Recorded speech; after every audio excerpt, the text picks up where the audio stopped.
Hey, what's up everybody? I'm the Gerbil, and this is probably the most fun GAC match I've had in a very, very long time. So I hope you enjoy it. It's April 29th. It's actually round 2 against Gran Potatooo, it looks like. I sped up a few of the clips. I've taken out all the cutscenes in between where I'm just, you know, building my teams. If you like that, cool. If not, let me know. And that was my little one. Speaking of my little one, there's not much to say about Wampa. Wampa's his favorite character, but we went to the park the other day. Check out this dragon made out of caramelized sugar. This guy like drew it in real time on a hot plate. And then after that, we went over to the Legoland Discovery whatever, and that got expensive real fast. But you know what? I'm really happy I can do that. Wampa wins! Yes, he did. Wampa wins.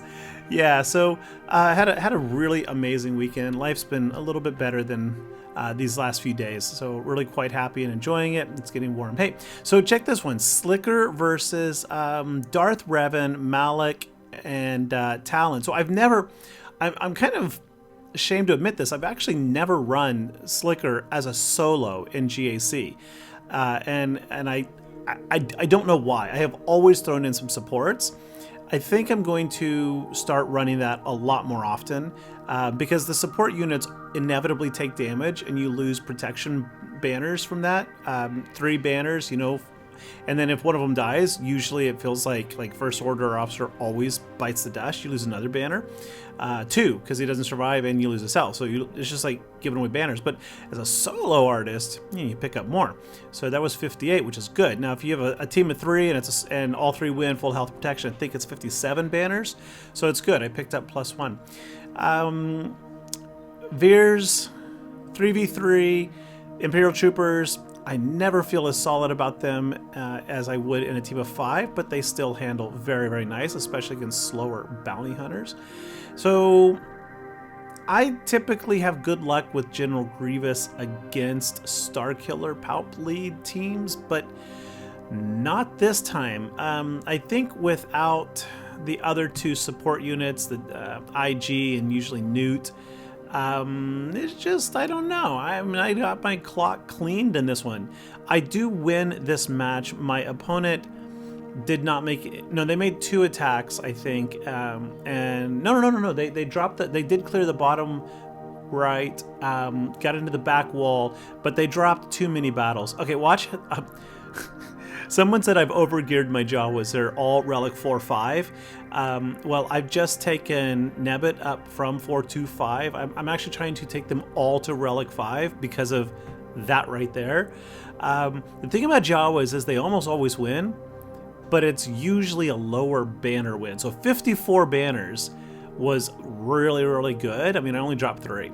So I'm going to take my Jawas all up to probably R7 with the crate raid, the new crate dragon raid. We're gonna time will tell if they're the right team, but if they are the right team, then I'm definitely going to Relic 7 them, and then I look forward to even more banners, hopefully.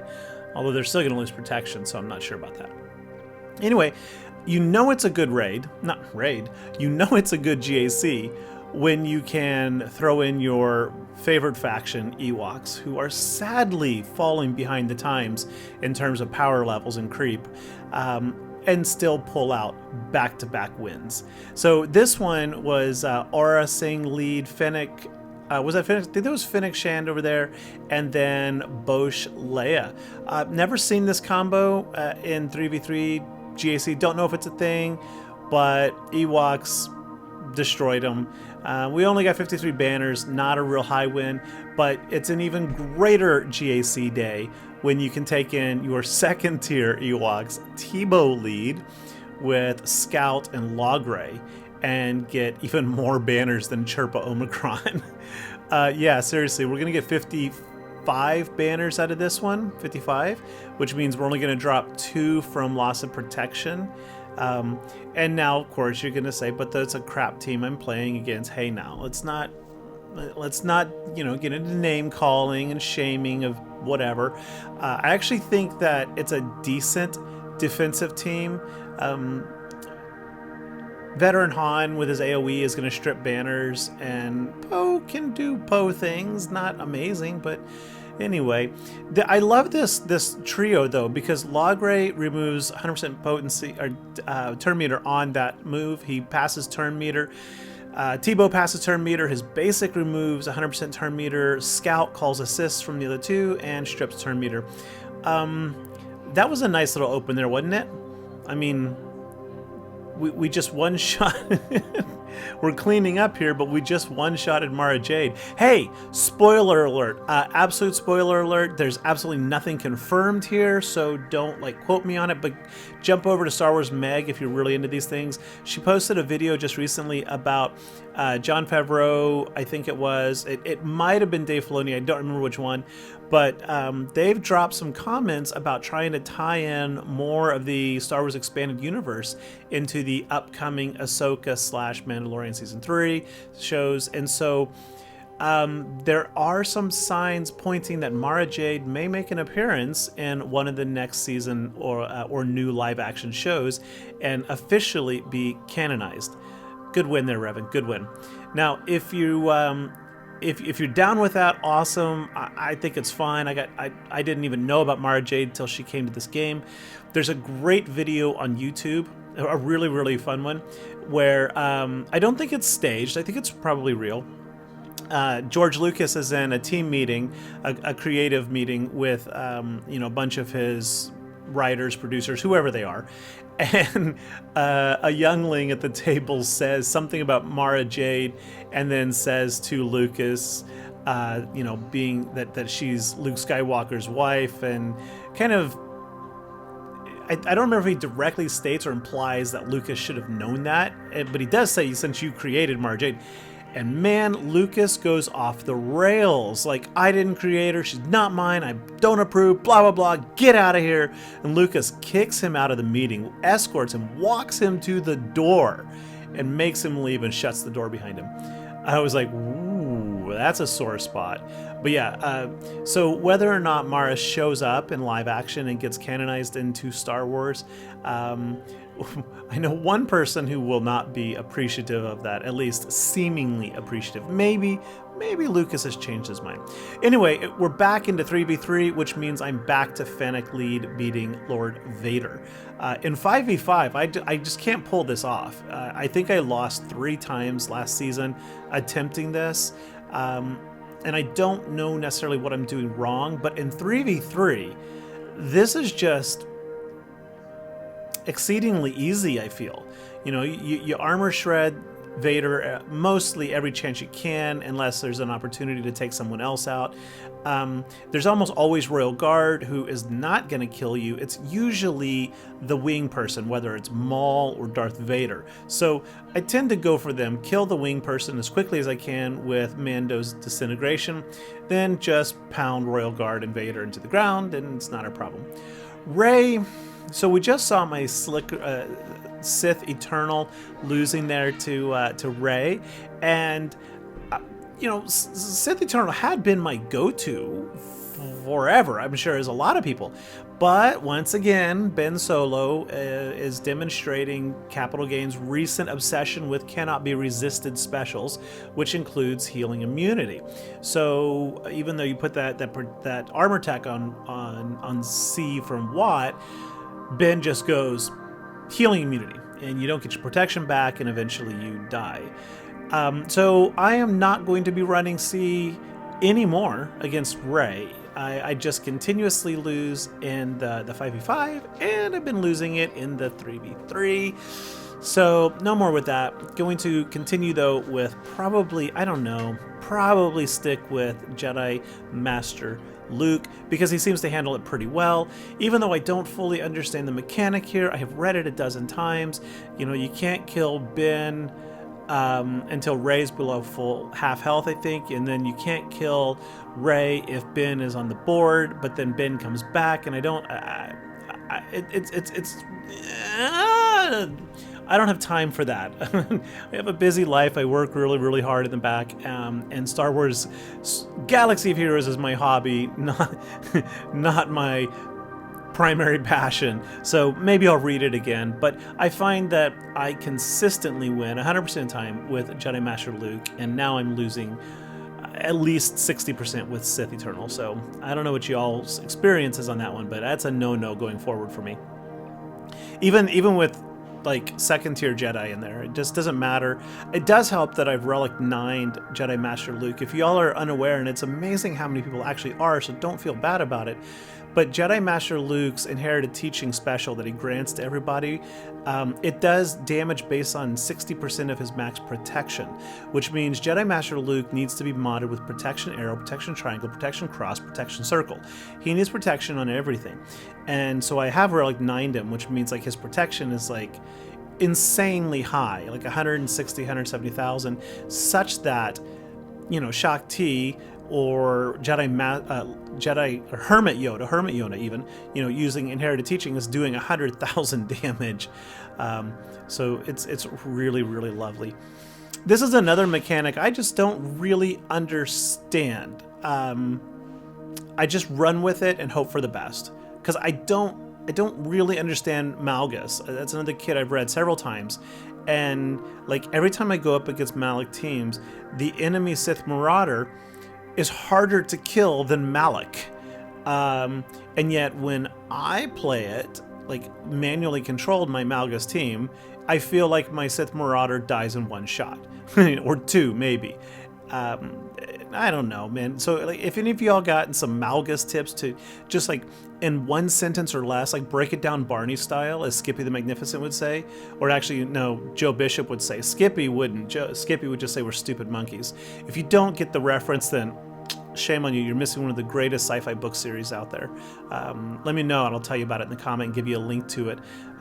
But amazing book, Expeditionary Force. Columbus Day is the first one. If you're anti-Columbus Day, I get it. It's just the name of the book because something happens on Columbus Day in America. If you love Columbus Day, then you're going to love the book Columbus Day, even though they're completely unrelated. It's just a random time period.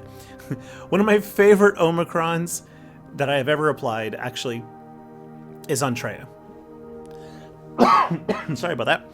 Treya's Omicron, I don't know what it does, but it makes the team so strong. Like, so strong. Raddus is one of those teams that can come out of nowhere and just lay you down.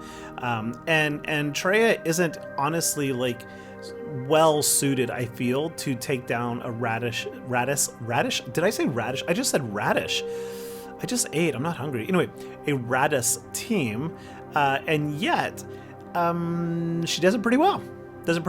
I mean, it doesn't hurt, of course, that you get Nihilus, who can one-shot Raddus, who's pretty beefy, and then once you get rid of Raddus, the whole team just falls apart. I actually really prefer to go after Cassian first, because especially in 3v3, excuse me, those debuffs that he throws out, like I think there's 5 of them that get thrown out at random, and it includes like ability block, buff immunity, healing immunity, I think. I don't remember them all, but it's 5 debuffs randomly. But when you only have 3 targets, it guarantees pretty much all 3 are going to hit with something, and then he can spread them all around. After they go out randomly, then he can target one person and copy them all to that person, which is just nasty. So I like to get rid of him first. And here's an example, of course, is how effective Raddus is. I mean, Raddus is a superstar also in Conquest. If you don't have a Raddus team, then I understand how Conquest can be really, really challenging with all those keep X person alive, survive with X person, because Raddus makes that easy. Because what people don't often realize, and I've made a video about this, is that Raddus's hope, when he triggers hope, it revives all allies, no matter who they are. Light side, dark side, galactic legend, they revive. Like, Raddus can revive Slicker, right? So if you've got a level 1 slow-mo, don't know why. If you have a level 1, for example, T3 in Sector 1, where you need T3 to survive, and you need also in that same node to win without a Force user or an unaligned Force user, you throw in Raddus. So you do like Raddus, Jin, maybe Scarif, because he auto-revives, Cassian, and then T3. So T3 bites the dust, no problem. You just stall out the match, put some like vitality on them, unbreakable, so they're a bit beefier, and then you stall it out, and then at the end you pop hope, and then poof, all the enemies drop dead if you've got the zealous ambitions. And then T3's back, and everyone's at max health and protection. You guarantee 3 stars, and you're guaranteed with that X person surviving. And you get the no force user, no unrelenting force user feat achieved. So it's like perfect. It is like perfect. And there's one of those nodes, I think, in 4 of the 5 sectors. This and last go around, right? So Raddus, great team, great utility, and a really, really good territory war team too, actually. At least I think so. Yeah, my opponent did not put down Executor or Profundity. Neither did I. And I think that's the way forward. Like, I normally put Executor down, but I think that there's just too many counters in the higher, like in the Kyber levels. There's too many counters that one can throw at either Profundity or Executor that they're likely to get beat, I feel, is my experience. So I think instead of hoping for a hold, I think it's better to just go for the high banner wins. Especially with Profundity, right? I mean, this squad right here, if you don't put any reinforcements, you should be able to beat almost any other fleet out there at 72 banners. And not 72, it'd be 76 banners. And if you're really, really brave, or is it 77 banners? I don't remember how many banners it is, but it's a lot of banners. And if you're really, really brave, you can go into this with just the Hans William Falcon and the Outrider. And I have a whole video about that, but you can get 78 banners with just Profundity, Falcon, and Outrider. It is really, really risky, of course, depending on your target. I mean, some of these fleets it can handle no matter what, because they're just not gonna do enough damage, since the cargoes can't be critically hit, and there's a lot of healing baked into both Profundity and Outrider. But bye. Did you all see why did I don't understand, like, why Negotiator and its escort ships would go? Like, why not let one of the escort ships and chase after it? I love how in Star Wars it seems like almost every ship has the same max speed, as demonstrated in I think that was episode 8. That I love the cinematography of the new movies, the sequels. I really did. But that whole chase scene, I can accept the fuel, because actually they do in Star Wars Rebels. They actually raid to steal fuel for ships. I mean, that, sure, I can run with that. No problem. Future, maybe you need fuel. It doesn't really make that much sense, but whatever. Not a future. Galaxy far, far away a long, long time ago, actually. My mistake. But the whole idea that none of those Star Destroyers could catch up to Admiral Holdo and her fleet. Like, none of them had the foresight to just, jump to light speed in front of them. Box them in. I don't get it. I just can't look past that. Every time I try to watch the movie, and then when they do run out of fuel, somehow the ships start to list off course. It's like, no, you would continue in your present course basically till you run into something at the end of time at the same velocity. There's no resistance in space, at least not enough that's significant to make an impact on those. So I just can't get past it. I know it's science fiction, but no, just not okay. Anyway, I hope you've enjoyed this. Let me know if you want me to add those transition scenes back in where I'm debating and picking teams and adding crons and stuff. I can do that. This was just faster because I don't have a lot of time these days. And what little time I do have, I'm probably going to be building this X-Wing back here. I'm super, super stoked about that. I don't have many Star Wars Legos, but I got the throne and I got the X-Wing and I have the scythe. I love the scythe. It has the Gran Inquisitor mini figs, which I love. But I plan to hang those actually from the ceiling and have like Red 5 and the scythe like engaged in an epic space duel somewhere above my head. Anyway, thanks for watching. I hope you enjoyed. Give me that like and sub if you did, and I will catch you all later. All right, thanks. Bye-bye.